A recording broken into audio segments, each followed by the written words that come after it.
Double checking things is a pretty common human behavior. Like, did I shut the garage door? Better double check. How about locking the front door? Double check. Gas stove and oven off? Double check. We all do it, but what if you feel compelled to triple check it, or even quadruple check it, or quintuple check it even?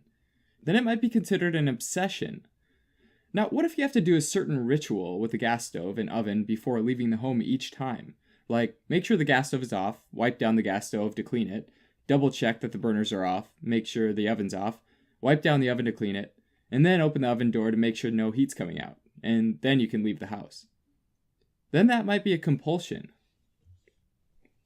Obsessive compulsive disorder, or OCD, is a specific type of anxiety disorder characterized by these obsessions or compulsions. Obsessions are recurrent and intrusive thoughts that are typically unwanted and tough to get out of your brain. These unwanted thoughts, like my house is unsafe, cause anxiety, and usually they lead to compulsions, which are actions that might be performed to try and reduce the anxiety associated with obsessions. As you might imagine, these thoughts and rituals can have a serious impact on someone's daily life. OCD affects around 3% of the population, and affects both men and women equally, and usually starts in childhood or in the teen years.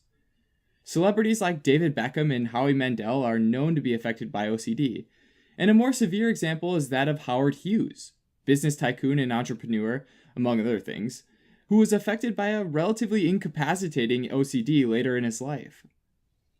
Although obsessive compulsive includes both obsessions and compulsions, one doesn't need both obsessions and compulsions for a diagnosis.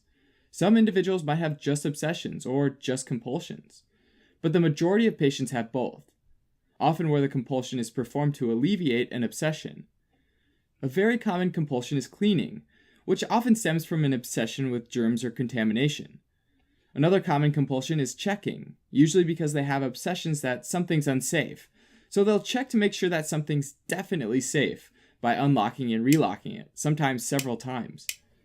More generally, though, repeating is a compulsion on its own, where an action or phrase is repeated several times, and usually this is done because if it's not, they think something bad will happen. Sometimes patients might feel compelled to order or arrange things, because when they're out of order, it causes anxiety and discomfort. Finally, mental rituals are also obsessions.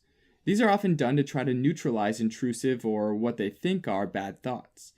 So they might try and call up specific words or phrases they think are good thoughts to try and replace the bad thoughts. Now, the Diagnostic and Statistical Manual for Mental Disorders, the 5th edition, or the DSM-5, gives specific diagnostic criteria to meet for a diagnosis of OCD. First and foremost, they need to have the presence of obsessions, compulsions, or both.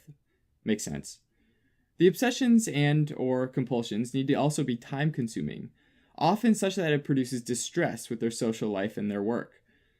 For example, taking 2 hours every day folding and unfolding clothes and then being late for work.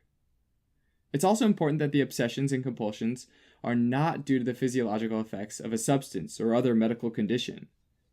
Finally, the apparent anxiety isn't better explained by another mental disorder, like for example, an obsession with personal appearance, like in dysmorphic disorder. Like most mental disorders, there isn't a known cause of OCD, though it's thought to be a combination of genetic and environmental factors. Sometimes OCD seems to run in families, and an important clue is that identical twins are more often affected than non-identical twins. It's now thought that abnormalities in serotonin neurotransmission in the brain plays a key role, though the exact mechanism is unknown. Treatment usually involves psychotherapy, medications, or both. Among psychotherapy options, cognitive behavior therapy has been effective, specifically a technique called exposure and response therapy, where patients are first exposed to the anxiety and compulsion-provoking situation, ultimately showing that the anxiety actually lessens when the compulsion is not carried out. Because the cause has been linked to serotonin, selective serotonin reuptake inhibitors, or SSRIs, have been shown to be an effective drug treatment, though they often come with symptoms and side effects that may need further treatment with medications or psychotherapy. With the right treatment, though, patients often return to normal daily life and activities.